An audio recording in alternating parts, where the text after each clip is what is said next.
राष्ट्रीय सेवा, देश की सुरीली धड़कन। सखी सहेली कार्यक्रम बस थोड़ी ही देर में।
सखी सहेली।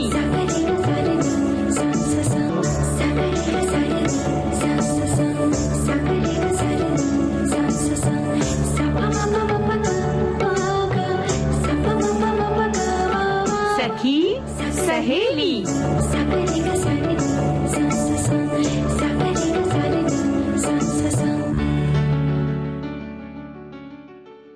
सखी सहेली कार्यक्रम सुनने वाली सभी सखियों और सखाओं को मंदाकिनी जोशी और मेरा यानी चंचल वर्मा का नमस्कार। कैसी हो चंचल? मैं बहुत अच्छी हूँ और आपसे मिलकर मैं और भी अच्छी हो गई, बहुत खुश हो गई। बिल्कुल, वो तो मैं आपको देख ही रही थी। जैसे ये कार्यक्रम शुरू होने वाला था, आपने अपने बाल थोड़ा संवारे, चेहरे को शीशे में देखा, कपड़े थोड़े ठीक किए और आप बैठ गई कार्यक्रम देने। बिल्कुल, कई बार ऐसा लगता है ना कि हम भले हमें सिर्फ सुनते हैं, श्रोता देख नहीं पाते, लेकिन एक छवि हर एक किसी के मन में होती है और हम खुद भी अपनी छवि को संवार कर, सुधार कर रखना चाहते हैं। जी बिल्कुल।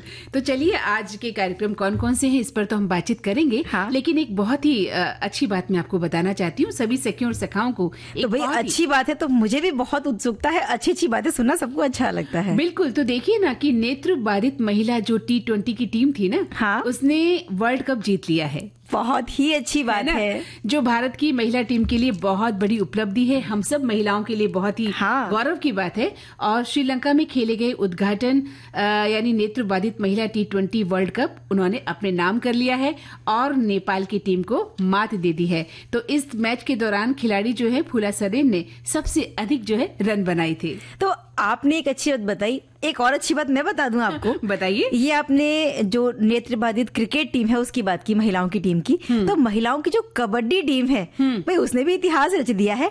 ढाका में चीनी ताइपे को 35-28 से हराकर लगातार दूसरी बार जो महिला कबड्डी टीम है उसने विश्व कप का खिताब अपने नाम कर लिया है।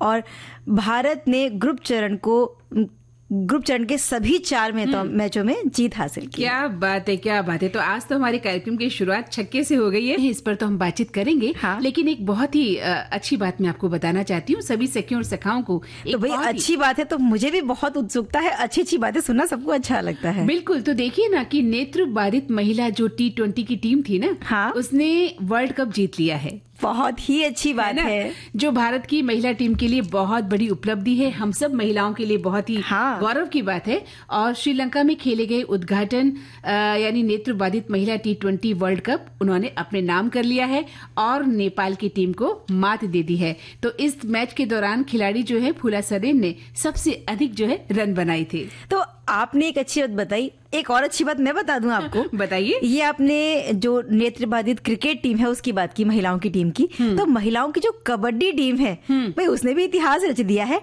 ढाका में चीनी ताइपे को 35-28 से हराकर लगातार दूसरी बार जो महिला कबड्डी टीम है उसने विश्व कप का खिताब अपने नाम कर लिया है। और भारत ने ग्रुप ग्रुप चरण के सभी 4 मैचों में जीत हासिल की। क्या बात है, क्या बात है। तो आज तो हमारे कार्यक्रम की शुरुआत छक्के से हो गई है। हाँ। यानी सिक्सर मार दिया है हमारी महिलाओं ने। और इसके अलावा जो अन्य विषय हैं अब उस पर बात हो जाए। ये तो हुई भाई महिलाओं ने जो उपलब्धियां हासिल की उनकी बात। और आज अंतर्राष्ट्रीय महिला हिंसा उन्मूलन दिवस है, इसके बारे में बात होगी। बिल्कुल। और आप बताएंगी फूलों की घाटी यानी वैली ऑफ फ्लावर्स जो कि उत्तराखंड में है। हाँ। उसके उधर लेके जाने वाली है हमको।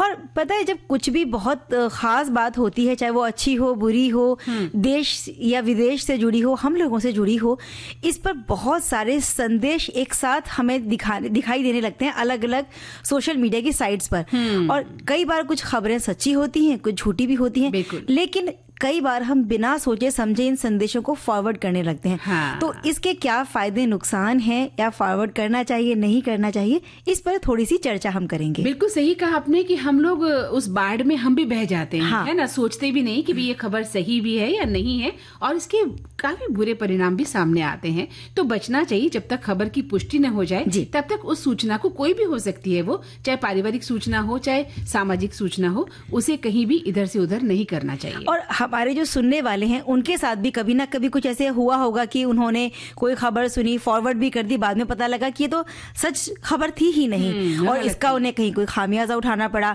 उनके सामने किसी और का भी उदाहरण हो तो वो हमारे साथ जरूर साझा कर सकते हैं। हाँ।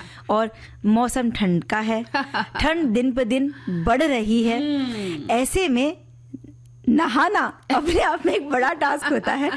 जिन क्षेत्रों में बहुत तेज ठंड पड़ती है ना, हाँ। वहाँ सुबह सुबह उठाया जाता है जब किसी को। पहली बात तो भाई रजाई से निकलना बहुत मुश्किल काम है। ये मुश्किल काम है। उसके बाद आपको कह दीजिए कि भाई सुबह सुबह नहा लो, नहा कर तैयार हो जाओ। तो ना नहाने के लिए क्या क्या बहाने बनाए जाते हैं, बिल्कुल इस पर बात होगी। तो हमारे श्रोता बता सकते हैं, हमारी बहनें बता सकती हैं कि उनके बच्चे क्या बहाने बनाते हैं, या पतिदेव क्या बहाने बनाते हैं, बड़े लोग क्या बहाने बनाते हैं, या उन्होंने कभी कोई बहाना बनाया हो। अपने बचपन उन्हें याद आ गया हो। वैसे जहाँ ठंडे इलाके हैं, पहाड़ी इलाके हैं, उत्तराखंड जैसे, और भी कई जगह जहाँ बहुत ठंड पड़ती है, वहाँ बड़ा मुश्किल होता है, क्योंकि वहाँ जाकर पता चलता है कि जब हमें कहा जाता है कि आप नहाइए तो लगता है कि कैसे नहाया जाए। तो आप अपने विचार हम तक पहुंचाएं। कोई उदाहरण, ऐसी कोई आपकी जिंदगी में ऐसी कोई बात हुई हो जब आपको लगा हो कि आप नहाना नहीं चाहते थे और आपको नहाना पड़ा। वैसे तो रोज ही नहाना चाहिए, स्वास्थ्य के लिए बहुत ही जरूरी है नहाना, लेकिन फिर भी अगर मौसम की बात है, ठंड की बात है, बुखार हो जाए, कई बार हम बीमार हो जाते हैं, तो हम नहाना नहीं चाहते हैं। तो जब तक श्रोता हम तक संदेश पहुंचाते हैं, हम एक गाना पहुंचा देते हैं उन तक। चलना ही जीवन है, और कहते हैं चलती का नाम ही गाड़ी है ना। बिल्कुल सही बात है। तो चलते रहना चाहिए, लेकिन ऐसा नहीं होना चाहिए कि जैसा कि हमने कहा कि कई बार आप बिना सोचे समझे कुछ संदेश भेज देते हैं। आपके संदेश कहां से कहां चलकर कहां पहुंच जाते हैं, इसका हमें ध्यान रखना होगा। बिल्कुल बिना सोचे समझे, बिना जांचे परखे किसी भी तरह के संदेश जो हमारे पास आए हैं उन्हें फॉरवर्ड करना हो सकता है कि हमारे लिए ही खतरनाक साबित हो जाए। इसीलिए कोई भी मैसेज, चाहे वो हमारे दोस्त ने भेजा है, किसी परिजन ने भेजा है, हमें दफ्तर से मिला है, कहीं से भी, उसके बारे में थोड़ी बहुत सच्चाई तो हमें पता कर ही लेनी चाहिए। उसके बाद ही आप उसे फॉरवर्ड करें, है ना। तो ऐसी कई घटनाएं हैं चंचल जो सामने आती रहती हैं, जैसे कि व्हाट्सएप ग्रुप में, या व्यक्तिगत, या फेसबुक पर, या एमएमएस है, या मैसेज भेजने वाले के मामले में कई बार जो है ऐसे विवाद भी हो चुके हैं। हाँ। तो कुछ लोग जो है इस मामलों में, इन संगीन मामलों में सजा भी भुगत चुके हैं। तो बिल्कुल सावधान रहने की जरूरत है। और जानबूझ के भी गलती करने वाले लोग होते हैं, और कुछ लोग ऐसे हैं जो बेचारे अनजाने में भी गलती कर देते हैं, और इन गलतियों से समाज की जो व्यवस्था है वो बिगड़ जाती है, और फिर ऐसे में कानून को सामने आना पड़ता है। इसीलिए जब हम कहते हैं कि सजा लोगों को होती है तो वो इसी तरह होती है। इसीलिए थोड़ी सी सतर्कता अगर आप बरतेंगे तो आप सजा से भी बचे रहेंगे, और बिना बात जो व्यवस्था बिगड़ जाती है समाज की, देश की, आपको बचा पाएंगे। जी। तो बहुत सारे अलग अलग सोशल प्लेटफॉर्म है जहाँ पर दिन भर हमें कई संदेश प्राप्त होते हैं, और हम में से क्या होता है, अधिकांश लोग इन आने वाले मैसेज या वीडियो को बिना सोचे समझे बड़ी तेजी से फॉरवर्ड कर देते हैं। हमें लगता है कि हम ये श्रेय ले लें कि हमने इसको भेजा, हमने इसको भेजा, है ना। हमें इस बात की बड़ी खुशी होती है, जबकि ऐसा करने से हमें अपने आप को बचाना चाहिए, क्योंकि इनके बारे में अच्छी तरह से समझने के बाद ही किसी भी तरह का कोई भी मैसेज हो उसे फॉरवर्ड करना चाहिए। कई बार क्या होता है कि हम तकनीकी रूप से अगर इतने सक्षम नहीं है कि इन बारे में जांच पड़ताल कर सकें, लेकिन कहीं ना कहीं जितनी भी सोच समझ हमारी होती है वो सूझबूझ हमें ये बताने पे कई बार इशारा ज़रूर करती है कि ये बात सच हो सकती है या नहीं हो सकती है। तो इस बारे में अपने दिल की भी सुने, और फिर भी अगर आपको कहीं लगे तो आपकी जानकारी में अगर कोई ऐसा व्यक्ति है जो तकनीकी सूझ समझ रखता है तो उससे बात कर सकते हैं। और जो आर्टिफिशियल इंटेलिजेंस है, इनकी AI, इसका नाम बहुत सुनने में आता है। AI का इस्तेमाल करके इस तरह के संदेश बना लिए जाते हैं ना, जो आपको भ्रामक स्थिति में ला देते हैं कि ये सच्चाई है या गलत है। ऐसे ही एक खबर मुझे भी हाल ही में किसी ने सुनाई कि सिर्फ खिड़की पर खड़े होकर अपने मोबाइल से एक सेल्फी लिया, पीछे बैकग्राउंड कुछ नहीं था, लेकिन जब AI का इस्तेमाल करके वो एक वीडियो उन्होंने बनाया तो उसमें कुछ इस तरह का दिखाया गया दृश्य जहां पर कुछ खतरनाक जंगली जीव जो हैं उनके पीछे हैं। बिल्कुल। तो ये संदेश फॉरवर्ड हो गया कि भाई इस तरह से लोग, जंगली जानवर हैं वो रिहायशी इलाकों में घूम रहे हैं। और इस तरह से फिर वो जो फॉरेस्ट डिपार्टमेंट है उन पर एक्शन लिया गया। तो उनको आकर सफाई देनी पड़ती है कि ऐसा कुछ भी नहीं है। तो AI का इस्तेमाल करके लोगों को के साथ भ्रामक स्थितियां पैदा की जाती हैं। बिल्कुल सही कहा आपने। अभी हाल ही में ऐसे कुछ और भी उदाहरण हमने पढ़े हैं, सुने भी हैं लोगों से। और कई बार पता है क्या होता है चंचल, इस तरह की सूचना भी आती है कि अरे ये बच्चा खो गया है, इसे कहीं देखा है तो बताइए, इसके माँ बाप के नंबर ये है, वहां तक इसका पता पहुंचा दें। इस तरह की खबरें भी आती है और हम क्या करते हैं भावुकतावश, अरे किसी का बच्चा खो गया है, और हम उस भावना में आकर हम उस मैसेज को आगे फॉरवर्ड कर देते हैं। फिर पता लगता है किसी ने हमें बताया कि अरे तो 3 साल पुराना संदेश है जिसे आप फॉरवर्ड कर रहे हैं, है ना। तो इस तरह की जो खबरें होती हैं, भ्रामक खबरें हैं, इनका पहले सत्यापन कर लीजिए कि कहां से आई है, क्यों आई है, कैसे आई है, और हमें इसको आगे करना भी है कि नहीं करना है, उसके बाद ही कोई संदेश आप फॉरवर्ड करें। कुछ स्थितियों में ऐसा भी देखा गया, जैसे मुंबई में बारिश होती है जब भी, तो भले थोड़ी सी बारिश हुई, लेकिन किसी ने अगर कह दिया कि बारिश बहुत ज्यादा हुई है, आपने कहीं न्यूज चैनल नहीं देखा, कोई अखबार में खबर नहीं पड़ी, लेकिन किसी ने कोई पुराना वीडियो भेज दिया और बताया कि इतनी तेज बारिश है और ये स्थिति है। बाद में पता लगता है कि ये 4 साल पहले की मुंबई की बारिश का है, या किसी भी क्षेत्र की। बिल्कुल सही कहा। कहने का मतलब ये है कि कुछ भी फोटो हो, ऑडियो हो, वीडियो हो, वो किसी को बहकाने के लिए भी भेजे जा सकते हैं, और उनमें दिखाया गया कंटेंट जो है हमेशा सच नहीं होता है। अगर खबर सच्ची होगी तो जरूर वो किसी न्यूज चैनल से, रेडियो से या फिर अखबारों से आपको दिखाई देगी, सुनाई देगी या पढ़ने में आएगी, लेकिन ऐसी अगर नहीं आती तो उसे आप फॉरवर्ड नहीं करें। बिल्कुल। और हमें मिलने वाले संदेशों या फिर वेबसाइट के लिंक में कई बार स्पेलिंग की भी गलतियां हो सकती हैं, तो हो सकता है कि उनमें जो खबरें हैं वो भी झूठी हों। तो ये जो संकेत हमें मिलते हैं, इन्हें हमें समझना चाहिए। तो अगर थोड़ा सा हम इस्तेमाल करेंगे अपने विवेक का, इन संकेतों को समझ लेंगे, तो इसकी वजह से जो हमारे साथ आगे नुकसान हो सकते हैं या कुछ गलत परिस्थितियां हमारे साथ पैदा हो सकती हैं, हमारे खिलाफ कोई एक्शन लिया जा सकता है, उनसे हम बच सकते हैं। यहाँ तो हमें एक विवेक लेना होगा कि हमें अंतराल का समय हो गया है और एक छोटा सा अंतराल लेना है। तो इस अंतराल के बाद सभी सुनने वालों का फिर से स्वागत है। हाँ, और मंदाकिनी जी देखिए ना, देश में जो इंटरनेट की बढ़ती कनेक्टिविटी है, जहाँ हमारे जीवन को वो आसान बना रही है, ऐसी जो झूठी या गलत खबरें होती हैं, इनके चक्करों में वो कह सकते हैं कि नुकसान का कारण भी बन जाती है। तो चलिए और बातें हम करेंगे इस विषय पर, लेकिन पहले गीत सुन ले जी।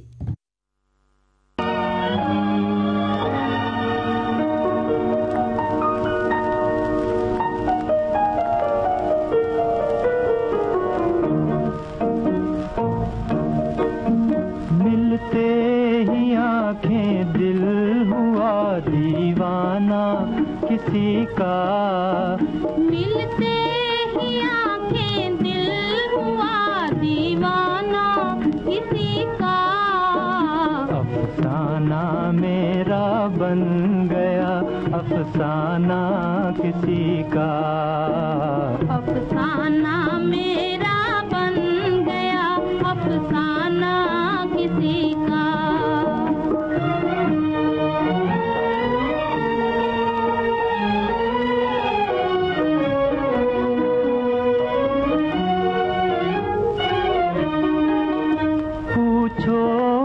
मोहब्बत का असर हाय ना पूछो, हाय ना पूछो, पूछो ना मोहब्बत का असर हाय ना पूछो, हाय ना पूछो। दम भर में कोई हो गया परवाना किसी का, दम भर में कोई हो गया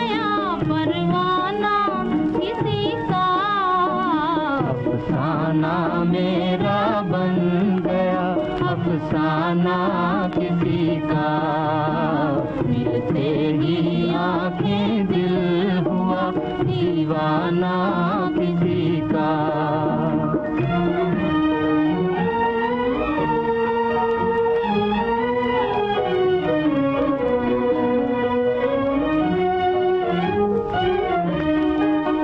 हंसते ही न आ जाए कहीं आँखों में आंसू, आँखों में आंसू।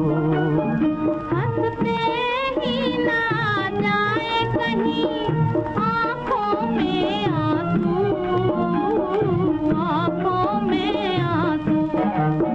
भरते ही छलक जाए ना पैमाना किसी का, भरते ही छलक जाए ना पैमाना किसी का। अफसाना मेरा बन गया, अफसाना किसी का, मिलते ही आंखें दिल हुआ दीवाना। तो चंचल, इन बातों का ध्यान रखना है कि कोई अफसाना नहीं बने, है ना? बिल्कुल, क्योंकि छोटी सी बात का अफसाना बहुत जल्दी बन जाता है और ये अफसाना हमें कहीं खतरे में ना डाल दे, इसलिए कुछ बातों का ध्यान रखना जरूरी है। तो हमारे श्रोता भी ध्यान से बहुत अच्छे अच्छे संदेश हमें लिखकर भेज रहे हैं। एक श्रोता ने लिखा है कि गलत या भ्रामक जानकारी को फॉरवर्ड करने से बचें। ये महत्वपूर्ण है क्योंकि गलत सूचना दूसरों को गुमराह कर सकती है और सोशल मीडिया पर अफरा तफरी फैला सकती है। इसके अलावा कॉल या SMS फॉरवर्डिंग का भी दुरुपयोग किया जा सकता है। किसी भी तरह की पर्सनल बातें सोशल मीडिया पर अगर आती हैं तो आप उनको अच्छे से पढ़ लें, लेकिन आगे जी क्या कहना चाहते हैं कि आपका एक संदेश किसी भी घर परिवार में या समाज में अराजकता फैला सकता है। बिल्कुल सही कहा। वहीं एक श्रोता लिख रही हैं कि मोबाइल जो टेक्नोलॉजी के युग में किसी को संदेश भेजना इतना आसान हो गया है कि पल भर में यहाँ से वहाँ मैसेज पहुंच जाता है। शुभेच्छा मैसेज भेजने और रिसीव करने तक तो सब अच्छा है, लेकिन कुछ ऐसे संदेश हैं जो देश हित या व्यक्तिगत हित के विरुद्ध होते हैं, तो उसे सीधे फॉरवर्ड करने से अपने आप को बचाएं। पहले उस मैसेज को ध्यान से पढ़ें, गौर करें कि सही भी है या नहीं। सत्यापन करने के बाद ही उसे भेजना चाहिए, वरना लेने के देने पड़ जाते हैं। कमान से निकला तीर वापस नहीं आ सकता, वैसे ही भेजे गए ये जो संदेश है वापस नहीं लिए जा सकते। निश्चित समय अवधि में इसे डिलीट कर देना चाहिए। इसलिए जब बड़ी देर हो चुकी हो तो भी फिर संभव नहीं होता है, इसलिए ध्यान रखें। हमारे एक श्रोता ने थोड़ी सी जानकारी इस बाबत दी है कि किसी भी तरह के संदेशों को, जिस खबर को आप पूरी तरीके से जिससे वाकिफ ना हो, तो उनको फोन पर भेजने से पहले 10 बार सोचना चाहिए। अपने पाइप को साफ कीजिए और इसके जो फैक्ट हैं उन्हें जांच लीजिए। इसके लिए एक वेबसाइट आती है, PIB साहब की वेबसाइट। अगर आपको पहले भी कोई संदेश मिलते हैं तो उस वेबसाइट पर जाकर इसके फैक्ट्स के बारे में आप चेक कर सकते हैं कि ये सच है या नहीं। और संदेश किसी को भी भेजिए मत, ये चीज करना जरूरी नहीं है।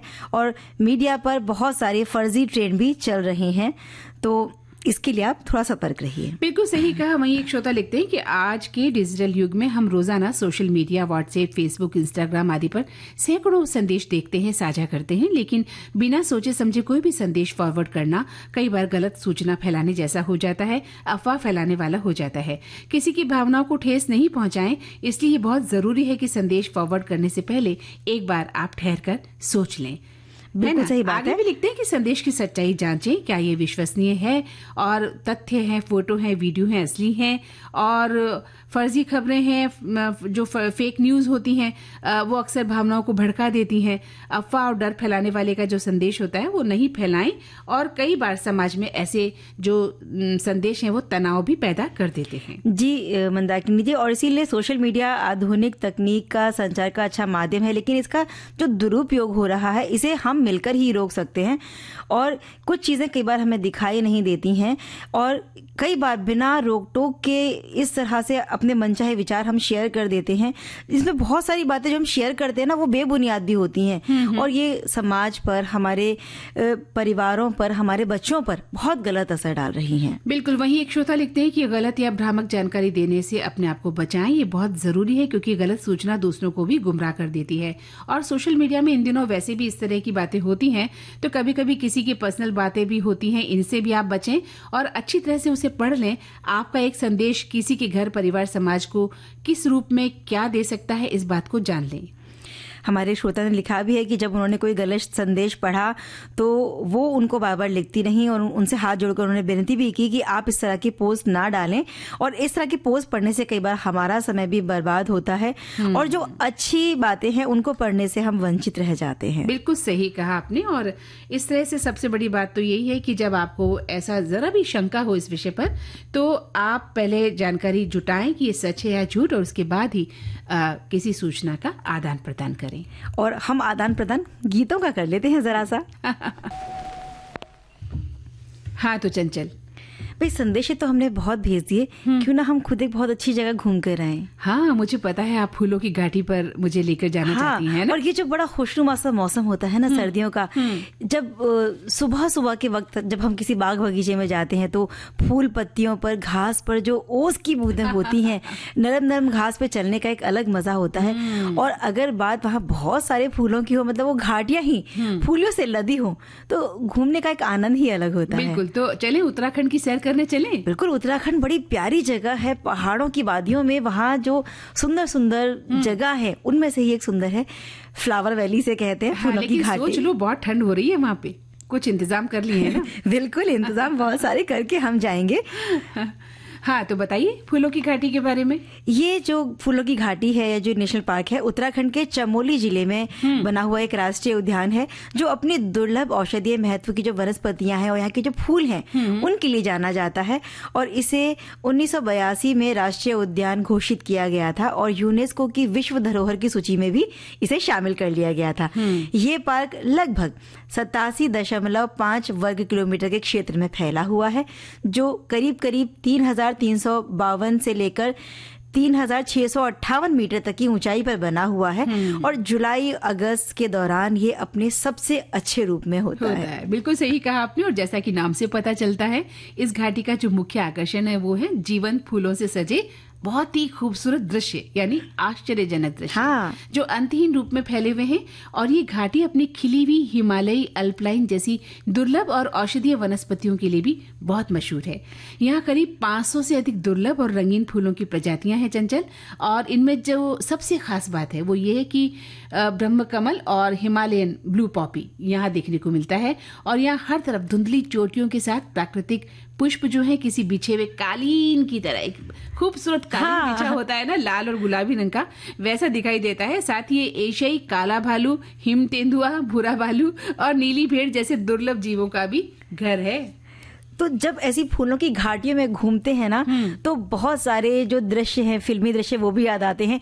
और हम जब जाते हैं ना ऐसी जगहों पर घूमने तो कई बार उस जगह की खूबसूरती का आनंद लेने की बजाय सिर्फ फोटोग्राफी में हम अपना समय जाया कर देते हैं। तो जब जाएं तो फोटोग्राफी जरूर करें, लेकिन उस दृश्य को देखने का जो अपने अंदर समा लेने का आनंद है उससे वंचित नहीं, उसे जो महसूस करते हैं हम, फिर वो समा बार बार तो हम नहीं देख पाते हैं ना, हम फोटोग्राफी और सेल्फी लेने में ही लगे रहते हैं। लेकिन फिलहाल हमें एक अंतराल लेना है। स्वागत है। और एक गाना सुने या पहले थोड़ा सा फूलों की घाटी में और सैर कर ली जाए? अरे अभी तो मन कहाँ भरा है, थोड़ा और घूम लिया जाए। चलिए, तो हमारे एक श्रोता ने बड़े विस्तार से इसके बारे में लिखा है कि ये उत्तराखंड के चमोली जिले में है और 2005 में इसे यूनेस्को विश्व धरोहर स्थल का दर्जा दिया गया था। और इसकी कुछ खास विशेषताओं के बारे में उन्होंने बताया है कि समुद्र तल से ये कितनी ऊंचाई पर है, और ये बताते हैं कि करीब 10 किलोमीटर तक में ये घाटी फैली हुई है। और 500 से भी ज्यादा वनस्पतियां और फूलों की प्रजातियां यहाँ पर हैं, जिनमें कुछ खास नाम हैं: ब्राह्मी कमल, blue poppy, daisy, primula, anemone, इस तरह की कुछ घाटियां हैं। और चारों ओर से बर्फ से ढकी हुई चोटियां हैं, बीच में घास के फैले हुए मैदान हैं। और यहाँ पर कस्तूरी मृग, हिमालयी काला भालू, जैसा कि आपने पहले ही हमें बता दिया, और इस तरह के कई हिमालयी पक्षी जो बहुत कम जगहों पर देखने को मिलते हैं, बहुत ही खूबसूरत, उन्हें भी देख सकते हैं। उनकी सुंदर समा होता है, उनकी आवाजें सुनने का बड़ा मजा होता है। आगे देखिए, मैं ये भी बताना चाहती हूँ कि 1931 में जब ब्रिटिश पर्वतारोहियों द्वारा रास्ता भटक जाने पर इस इस घाटी की खोज हुई थी और उन्होंने इसे फूलों की घाटी नाम दे दिया था और इसे नंदा देवी राष्ट्रीय उद्यान के साथ मिलाकर विश्व धरोहर स्थल घोषित किया गया है। और यहाँ आने वाले पर्यटकों में भारतीयों और विदेशियों के लिए शुल्क भी जो है ना वो भी अलग अलग है। हाँ, है ना। ऐसा सिर्फ यहाँ नहीं, बहुत सारी जगहों पर हम जाते हैं जो ऐतिहासिक स्थल होते हैं, वहाँ भी जिस तरह से जो टैक्स लगाए जाते हैं वो भी अलग अलग होते हैं, तो उसी तरह से जो टिकट की दर है वो भी अलग अलग होती है। और ये खूबसूरत स्थान जो है आमतौर पर जून से अक्टूबर के बीच में खुले रहते हैं। और टिकट की दर से मुझे याद आया, जो कई बार विद्यार्थी आते हैं घूमने फिरने के लिए, उनके लिए भी टिकट दर में बहुत रियायत बरती जाती है। तो अगर कुछ स्टूडेंट्स जाते हैं, कई बार ग्रुप के साथ जाते हैं, अपने स्कूल कॉलेजेस की तरफ से वो पूरा उनका एक टीम जाती है, तो उन्हें भी रियायत दी जाती है। और हमारे जो श्रोता हैं वो आगे इस जगह के बारे में बता रहे हैं कि अगर यहाँ पहुंचना चाहते हैं तो निकटतम शहर है जोशीमठ और गोविंद घाट यहाँ से लगभग 20 किलोमीटर की दूरी पर है और घांगरिया से 13 किलोमीटर की दूर है। और यहाँ पर ट्रैकिंग के लिए बहुत सारे लोग आते हैं और बहुत अच्छा अनुभव भी वो यहाँ से लेकर जाते हैं। यहाँ ये जो जगह है इसका धार्मिक महत्व भी है, सांस्कृतिक महत्व भी है।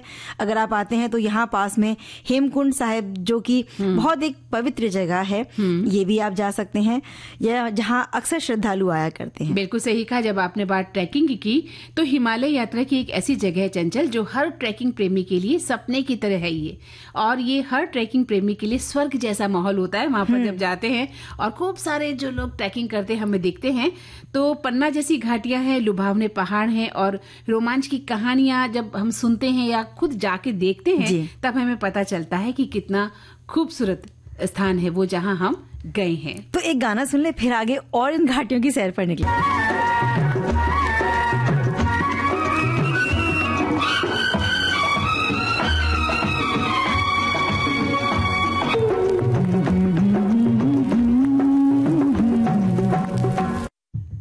हाँ, तो चंचल मैं देख रही थी कि फूलों की बेली में जब आप घूम रही थी घाटी में तो आप में नजाकत आ गई और वही गाना जो अभी बजा था, झुके जो तेरे नैना, वो आप पर ही फिल्माया हुआ मुझे लगा। अरे नहीं, अच्छा चलिए हम घाटी की बात कर रहे हैं तो मंदाकिनी जी, तो गोविंद घाट से घांगरिया तक अगर आपको जाना है तो पैदल यात्रा कर सकते हैं या फिर खच्चर की सवारी भी यहाँ पर उपलब्ध होती है, क्योंकि बहुत सारे लोग होते हैं जो चलने में अगर असमर्थ हैं या बहुत ज्यादा ऊंचाई तक नहीं जा सकते हैं, तो वो जरूरी सेवा को ले सकते हैं।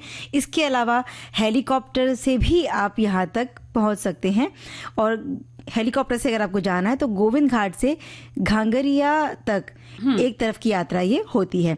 और ये घाटी अपनी प्राकृतिक सुंदरता और सुंदर वातावरण के लिए जानी जाती है और यहाँ का जो सबसे बड़ा मुख्य आकर्षण है वो हेमकुंड साहिब भी है, जो हमारे श्रोता ने भी लिखकर बताया था। और ये एक पवित्र स्थल तो है ही और बहुत अद्भुत जगह भी है हेमकुंड साहिब। कहा आपने। हाँ, और कुछ कह रही है। और रास्ते पर झरने, स्वच्छ जल धाराएं, हरे भरे घास के मैदान, पर्वतीय दृश्य, ये मनमोहक चीजें आपको देखने को मिलेंगी जब भी पूरे रास्ते भर आप यहाँ जाते हैं। और घाटी की अलग अलग समृद्ध जो रंग है, विविध वन्य जीवन है, बिल्कुल बिल्कुल हम किसी राजसी रास्ते से होकर निकल रहे हैं, ऐसा लगेगा। और फिर हम कहीं ना कहीं भटक जाते हैं, फोटोग्राफी के लिए रुक जाते हैं ऐसी जगहों पर। सही कहा आपने।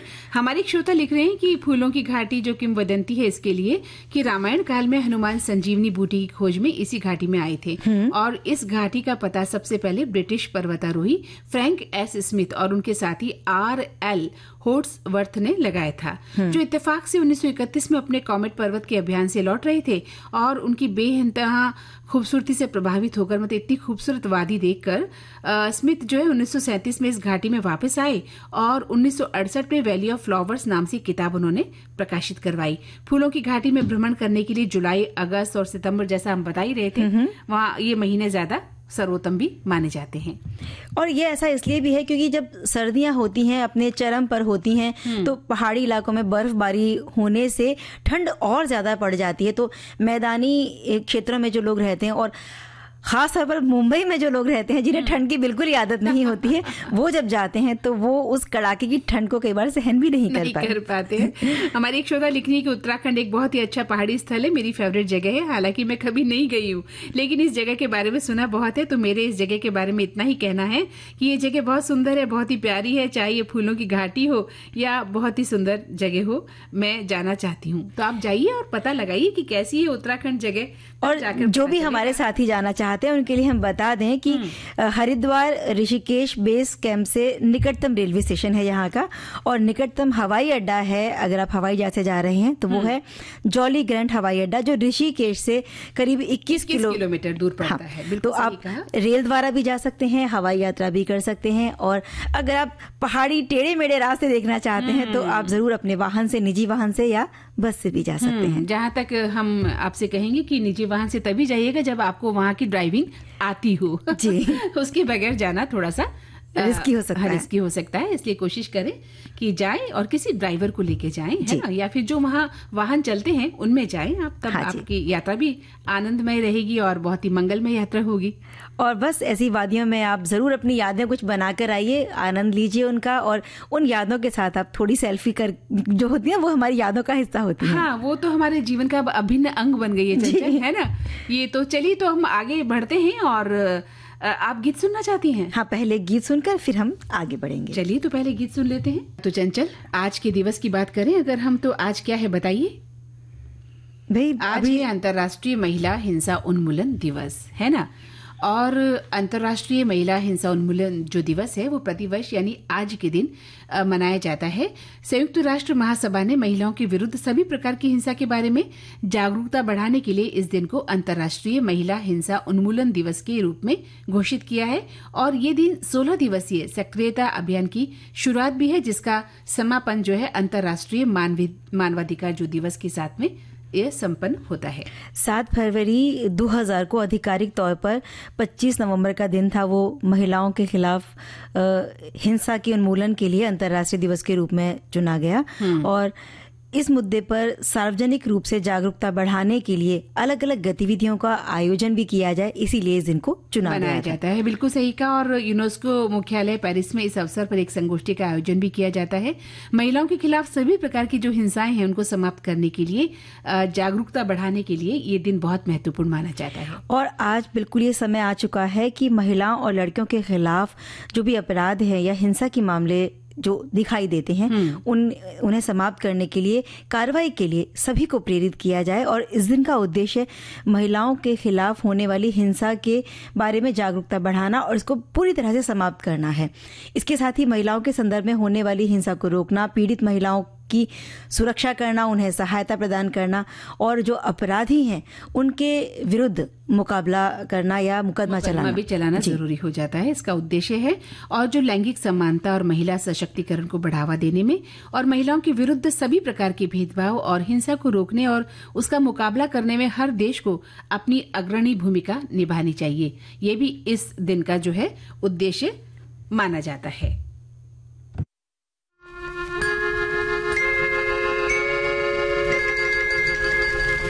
वही ठंड चल रही है और नहाना अपने आप में बहुत बड़ा टास्क होता है। हमारे श्रोताओं ने लिखा है कि ना नहाने के बहाने तो बचपन में हुआ करते थे, बाद में जिम्मेदारियों के रहते तो बहाना बनाना शायद याद ही नहीं रहा, और अब तो ऐसा लगता है कि सुबह सुबह जल्दी नहाने के बाद पूजा करके मानो सारे काम जल्दी जल्दी हो जाते हैं। और जिस दिन थोड़ी सी आलस होती है उस दिन नहाने में देर भी हो गई तो सारे काम देर से होते हैं और सब अच्छे से हो भी नहीं पाते। इसलिए बिना बहाने के सही समय पर नहाना ही सही है। पहले हमने बहुत बहाने बना लिए जो अब हमारे बच्चे कर रहे हैं। अरे आज मम्मी सिर्फ मुंह धोकर ही काम चला लेते हैं, ठंड का तो हमें पता नहीं, और इस तरह से बहुत सारी शरारतें बच्चे अक्सर किया करते हैं। सही कहा आपने। हमारे एक श्रोता लिखते हैं कि सर्दियों में वैसे तो बिना रोज नहाए काम चल सकता है और बहाने भी बच्चे खूब लगाते हैं, पर मुझे अपना बचपन याद आ गया जब छुट्टी वाले दिन नहाना पड़ता था और तो रात को नींद नहीं आती थी कि सर्दी में माँ कैसे रगड़ रगड़ कर नहलाएगी और माँ फिर गर्म दूध में मेवे डालकर देती रखी थी ताकि सर्दी न लगे, लेकिन शादी के बाद किसी ने दूध की चाय भी नहीं दी। सर्दी में रोज न भी नहाओ, पर अगर आप एथलीट हैं या धूल मिट्टी वाली जगह पर काम करते हैं तो आपके लिए रोज नहाना बहुत जरूरी है। और ऐसा न करने से पसीने और गंदगी के कारण स्किन पर बैक्टीरिया पनपना शुरू हो जाते हैं, जो आगे चलकर स्किन इन्फेक्शन, रैशेस, दाद और खुजली जैसी समस्या का कारण बन जाते हैं। ये बात मुझे सुनकर याद है कि वाकई में संडे के संडे जब बच्चे बाकी दिन में नहीं नहाते हैं तो हर रविवार को मम्मियाँ घिस घिस कर छोटे बच्चों को नहलाती हैं और बच्चे शोर करते हैं बाथरूम से, जो आवाजें आती है बाहर तक। हमारे श्रोता ने लिखा है, बचपन में सर्दियों के दिनों में नहाने की बात, तब स्कूल 10 बजे से हुआ करता था तो हमें 8 बजे तक नहा लेना होता था। आंगन में कोयले पर, चूल्हे पर एल्यूमिनियम के बड़ी सी डेगरी में सारा दिन पानी गर्म होता रहता था और उस पानी से हम नहाया करते थे। पर गर्म पानी से नहाना भी कठिन काम हुआ करता था और बहुत दफा पानी हाथ पैर पर डालकर, छोटे से छींटे उड़ाकर, दीवारों को भिगाकर, मुंह से आवाजें निकालते हुए हम बाथरूम से बाहर निकल जाया करते थे कि नहा लिया है, नहा लिया है। पर हमारे गार्जियन पहचान जाते थे, बोलते थे कि नहाया है कि कौवा नहान किया है। भैया इसमें माहिर था, बाल को भिगो लेता था, हाथ मुंह धो लेता था। पर बड़े तो बड़े है, पहचान जाते हैं। इतवार के दिन सभी के धूप में बैठाकर शरीर में सरसों तेल की मालिश की जाती थी और झावा से रगड़ रगड़ कर मैल छुड़ाया जाता था। तब ऊपर से नारियल तेल और अन्य तेल लगाए जाते थे और मॉइस्चराइजर का तब चलन नहीं होता था।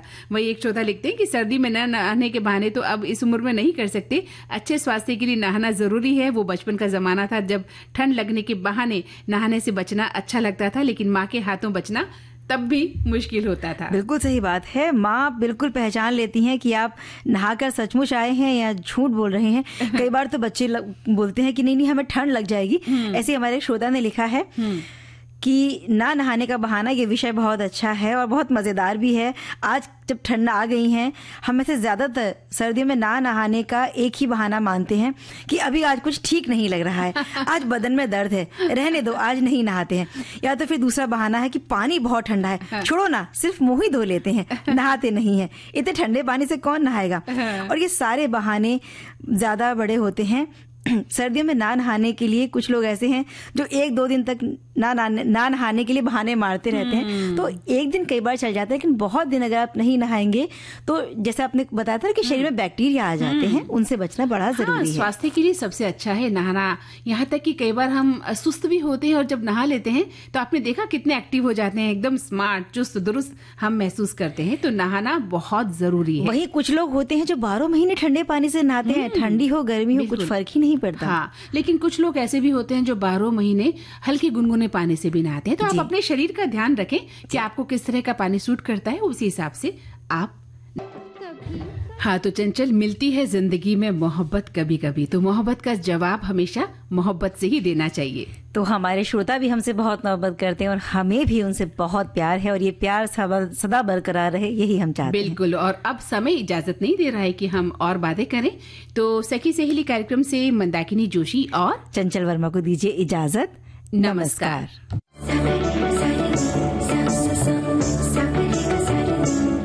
सखी सहेली कार्यक्रम की प्रस्तुत करता है अनुश्री पाठक। सखी सहेली।